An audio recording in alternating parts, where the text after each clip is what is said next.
Sanusi described forced subsidy as scam, regrets protest that stopped Jonathan's attempted removal.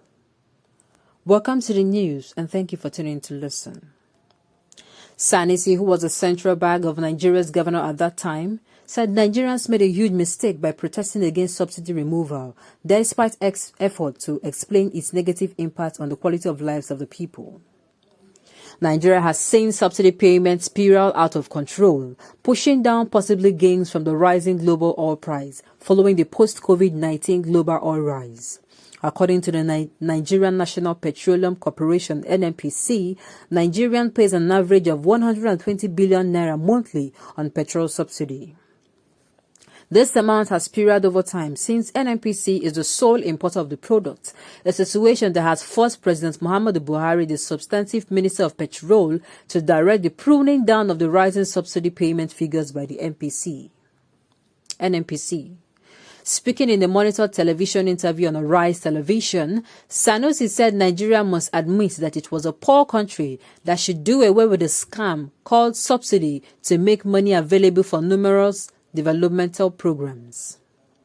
The first problem is by assuming that we are an oil-rich country. This has been a big joke for me. I remember in 2011 when we were talking about the subsidy debate, when President Jonathan rightfully wanted to remove fuel subsidy. I said to people, you are producing 2 million barrels for 160 million Nigerians. That is 1 barrel for 80 people. Saudi Arabia produces 1 barrel for 3 citizens. These people need education, healthcare, infrastructure, electricity, telecommunication, and agriculture from that 1 barrel that 80 people share. Then you decide that what they need more than anything else is cheap fuel. That doesn't make sense. It only made sense because there are many people who control the levels of power and are making millions and billions of dollars from the scam that is called fuel subsidy. The former CBN governor also noted that Nigeria benefited nothing from the oil price rise in the global oil market, as it would use the gains of the rise in the market to pay for the subsidy, describing it as an impediment to developmental projects. I beg your pardon. Oil price goes up, oil producing countries are happy. However, in Nigeria, oil price goes up, it does not favor Nigerians' economy because of subsidy payment, he said. We have this scheme called subsidy, which is a scam. Hence, everything that practically comes in goes back out to import of petroleum products and to pay subsidy because our refineries are not working and rely on imports hugely. Sanusi further said that the subsidies in themselves were not bad, but lots of people were making a queue from the spiraling figure and exploiting the government. He said in 2016, the then Minister of State of Petroleum, then Emmanuel Kachukwu, came out and said having eliminated corruption, they discovered that 30 million liters of petroleum products were being imported daily. At that time, fuel was $40 per barrel. By 2019, NNPC came out and said that we are importing 59 million liters daily. I am sure that today, if you ask them, they will tell you they are importing 70 million liters per day. How do we move from 59 million liters a day to 70 million liters a day in an environment that the economy is not growing? We have not doubled the number of cars and we have not doubled our population. Most of those numbers are phantom numbers, he said. Sanusi said that before he raised the alarm, the federal government has set up a committee chaired by Aig Imokude to look into the subsidies payments. He noted that the committee discovered that people were manufacturing bills of lading, stating that a particular vessel claimed it came into Lagos at a definite time, whereas it was nowhere near the Atlantic on that day. He further stated that some vessels in that bill of lading had been retired over a decade in the past. These people produce bills of lading. Somebody in customs will stamp, and based on that, somebody will pay duty. A lot of fuel subsidies that are being paid are from the phantom vessels of fuel that did not make their way into this country. You can also look at the PricewaterhouseCoopers (PwC) reports to confirm all that I said. The PwC saw a letter from DPR stating that they waived documentation in the past and said, go and say no more. Where does the DPR get the power to waive the responsibility of producing evidence that fuel was actually imported into the country as a basis for collecting subsidies? This was a responsibility that was bequeathed in the law setting up NNPC itself.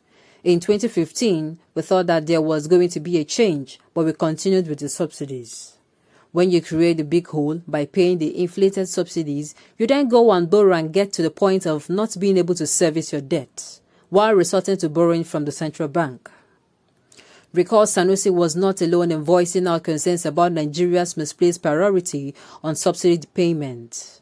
Nigeria's former Minister of Finance and the coordinating Minister of the Economy, Ngozi Okonjo-Iweala, now Director General of World Trade Organization (WTO), in her book Fighting Corruption is Dangerous, detailed how her aged mother was kidnapped in Delta State, noting that the kidnapper cited her probing subsidy scam as a result of the kidnap.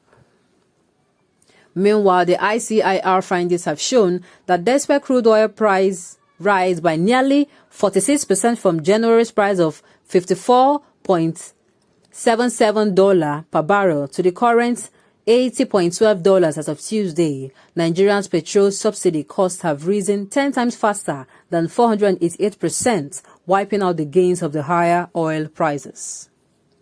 According to the figures from the National Bureau of Statistics, an estimated 149.28 billion naira was spent on subsidizing petrol in August, an increase of 488% compared to the 25.37 billion spent in January. A higher oil price is a double-edged sword for Nigeria, who on the other one hand hopes for higher oil prices to be able to implement its budget, and on the other hand spends more to maintain an expensive petrol subsidy regime when the oil price goes up. Between January and August, a total of 905 billion 27 million naira has been incurred as subsidy costs, according to the Federation Accounts and Allocation Committee reports. Although the recently signed Petroleum Industry Act (PIA) provides for the deregulation of the downstream sector, President Muhammadu Buhari has ordered that the petroleum subsidy remain in place for the next 5 to 6 months. Chief Executive of the Center for Promotion of Private Enterprise Muda Yusuf told the ICIR that Nigeria needed to do away with the fuel subsidy and reset the macroeconomic fundamentals to have funds for development. As of today, the CBN's financing of deficit in the terms of overdrafts to the federal government is about 10 trillion naira, and that has very serious implications to the current inflationary pressures on the economy, he said. All these challenges of microeconomics are dealing blow on the exchange rates, he further stated. Oil sector governance expert Henry Ademola Adigun said that the ICIR that there must be a push to ensure that the federal government come up with a more working guideline that will see a quicker implementation of the PIA.